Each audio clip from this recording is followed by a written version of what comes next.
વિસ્તારમાં જંગલી ભૂંડનો આતંક.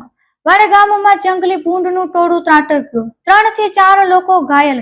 લોકોમાં ભયનો માહોલ. વન વિભાગને જાણ કરતા તંત્ર ધંધે લાગ્યું.